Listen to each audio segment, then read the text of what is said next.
बाबा की सर्प मारने पर सलाह प्रस्तावना श्री साईं बाबा का ध्यान कैसे किया जाए। उस सर्वशक्तिमान की प्रकृति अगाध है जिसका वर्णन करने में वेद और सहस्त्रमुखी शेषनाग भी अपने को असमर्थ पाते हैं। भक्तों की स्वरूप वर्णन में रुचि नहीं। उनकी तो दृढ़ धारणा है कि आनंद की प्राप्ति केवल उनके श्री चरणों से ही संभव है। उनके चरण कमलों के ध्यान के अतिरिक्त उन्हें अपने जीवन के सर्वोच्च लक्ष्य की प्राप्ति का अन्य मार्ग विदित ही नहीं। हे महात्मन, भक्ति और ध्यान का जो एक अति सरल मार्ग सुझाते हैं वह यह है। कृष्ण पक्ष के आरंभ होने पर चंद्रकलाएं दिन प्रतिदिन घटती चलती है तथा उनका प्रकाश भी क्रमशः क्षीण हो जाता है और अंत में अमावास्या के दिन चंद्रमा के पूर्ण विलीन रहने पर चारों ओर निशा का भयंकर अंधेरा छा जाता है।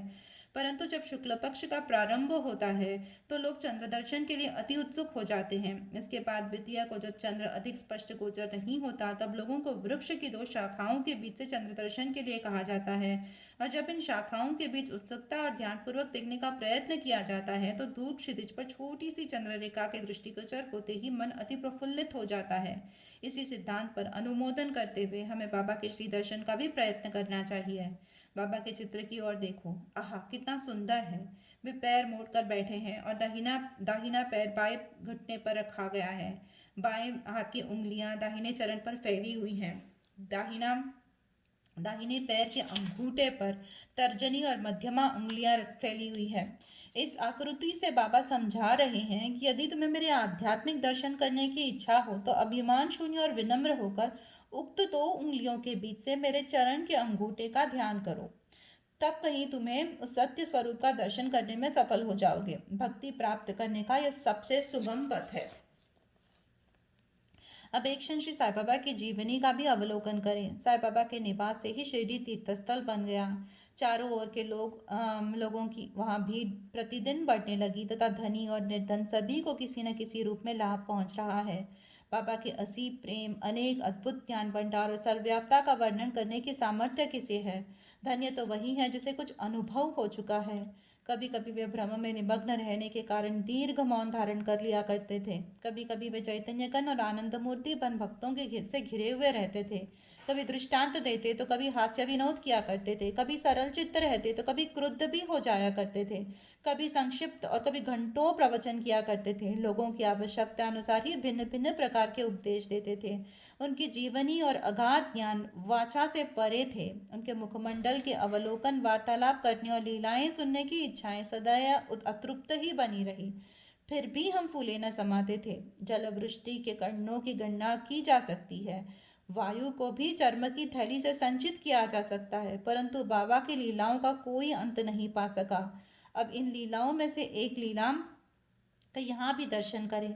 भक्तों के संकटों के घटित होने के पूर्व ही बाबा उपयुक्त अवसर पर किस प्रकार उनकी रक्षा किया करते थे। श्री बाला साहेब मिरीकर, जो सरदार काका साहेब के पुत्र तथा कोपर गांव के मामलदार थे, एक बार दौरे पर चितली जा रहे थे। तभी मार्ग में वे साईं बाबा के दर्शनार्थ शिरडी पधारे। उन्होंने मस्जिद में जाकर बाबा की चरण वंदना की और सदैव की भांति स्वास्थ्य तथा अन्य विषय पर चर्चा की। बाबा ने उन्हें चेतावनी देकर कहा कि क्या तुम्हें अपनी द्वार कमाई को जानते हो। श्री माला साहेब इसका अर्थ नहीं समझ सके, इसलिए वे चुप ही रहे। बाबा ने उनसे पुनः कहा कि जहाँ तुम बैठे हो वही द्वारका माई है। जो उसकी गोद में बैठता है वह अपने बच्चों के समस्त दुखों और कठिनाइयों को दूर कर देती है। यह मस्जिद माई परम दयालु है। सरल हृदय भक्तों की तो वह माँ है और संकटों में उनकी रक्षा अवश्य करेगी। जो उसकी गोद में एक बार बैठता है उसके समस्त कष्ट दूर हो जाते हैं। जो उसकी छत्र छाया में विश्राम करता है उसे आनंद और सुख की प्राप्ति होती है। तदुपरांत बाबा ने उन्हें ऊदी देकर अपना वरद हस्त उनके मस्तक पर रख आशीर्वाद दिया। जब श्री बाला साहेब जाने के लिए उठ खड़े हुए तो बाबा बोले, क्या तुम लंबे बाबा से परिचित हो। और अपनी बाई मुट्ठी बंद कर उसे दाहिने हाथ की कुहनी के पास ले जाकर दाहिने हाथ को सांप के सदृश हिलाकर बोले, यह अति भयंकर है, परंतु द्वारकामाई के लालों का वह कर ही क्या सकता है। जब स्वयं ही द्वारकामाई उनकी रक्षा करने वाली है तो सर्प का सामर्थ्य ही क्या है। वहां उपस्थित लोग इसका अर्थ तथा मिरीकर को इस प्रकार चेतावनी देने का कारण जानना चाहते थे, परंतु पूछने का साहस किसी में भी नहीं था। बाबा ने श्यामा को बुलाया और बाला साहेब के साथ जाकर चितली यात्रा का आनंद लेने की आज्ञा दी। तब श्यामा ने जाकर बाबा का आदेश बाला साहेब को सुनाया। वे बोले कि मार्ग में असुविधाएं बहुत है, अतः आपको व्यर्थ ही कष्ट उठाना उचित नहीं है। बाला साहेब ने जो कुछ कहा वो श्यामा ने बाबा को बताया। बाबा बोले, अच्छा ठीक है, न जाओ, सदैव उचित अर्थ ग्रहण कर श्रेष्ठ कार्य ही करना चाहिए। जो कुछ होने वाला है सो तो होकर ही रहेगा। बाला साहेब ने पुनः विचार कर श्यामा को अपने साथ चलने के लिए कहा। तब श्यामा पुनः बाबा की आज्ञा प्राप्त कर बाला साहेब के साथ तांगे में रवाना हो गए। फिर 9 बजे चितली पहुंचे और मारुति मंदिर के पास जाकर ठहरे। ऑफिस के कर्मचारीगण अभी तक नहीं आए थे, इस कारण वे यहाँ वहाँ की चर्चाएं करने लगे। बाला साहेब दैनिक पत्र पढ़ते हुए चटाई पर शांतिपूर्वक बैठे थे। उनकी धोती का ऊपरी सिरा कमर पर पड़ा हुआ था और उसी के एक भाग पर एक सर्प बैठा हुआ था। किसी का भी उस पर ध्यान नहीं था।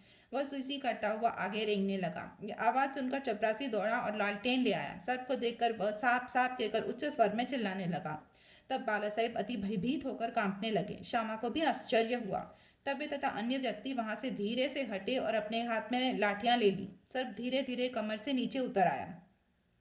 तब लोगों ने उसका तत्काल ही प्राणांत कर दिया। जिस संकट की बाबा ने भविष्यवाणी की थी वह टल गया और साई चरणों में बाला साहेब का प्रेम दृढ़ हो गया।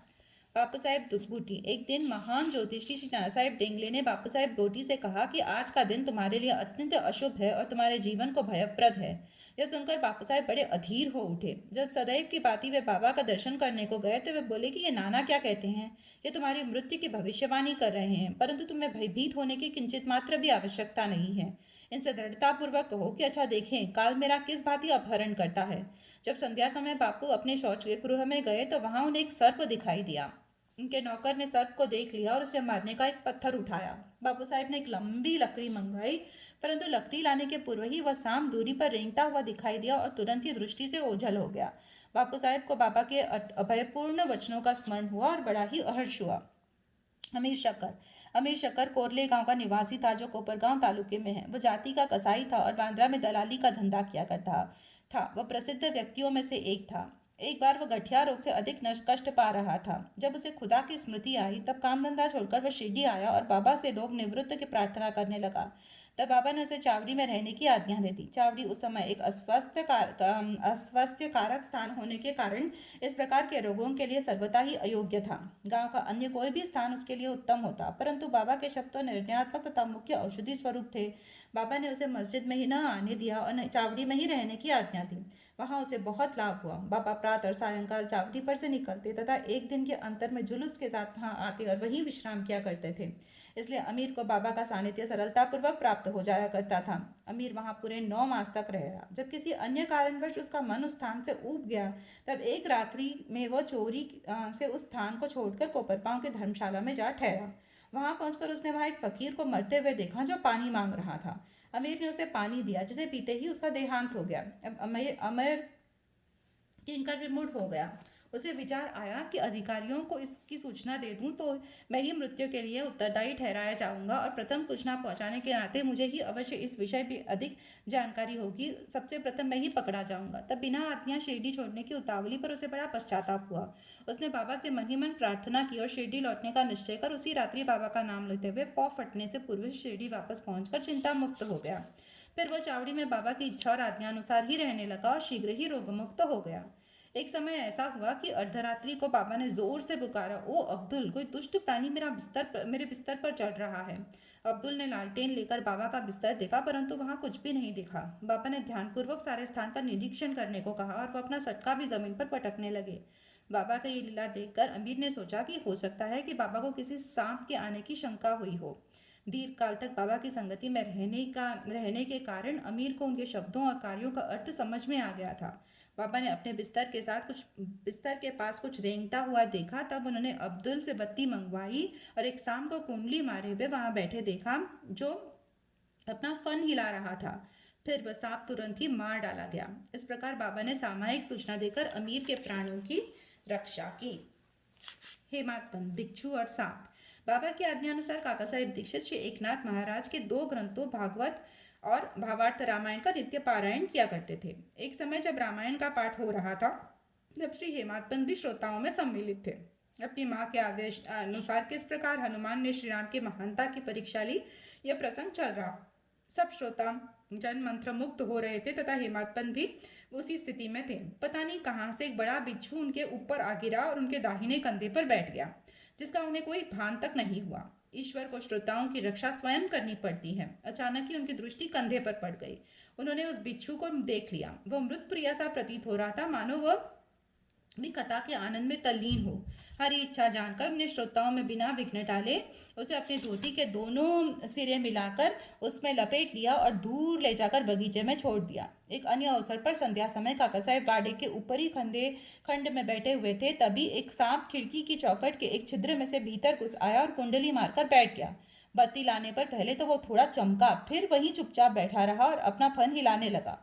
बहुत से लोग छड़ी और डंडा लेकर वहां दौड़े, परंतु वह एक ऐसे सुरक्षित स्थान पर था जहां उस पर किसी के प्रहर का कोई भी असर नहीं पड़ सकता था। लोगों का शोर सुनकर वह शीघ्र ही उसी छिद्र में से अदृश्य हो गया।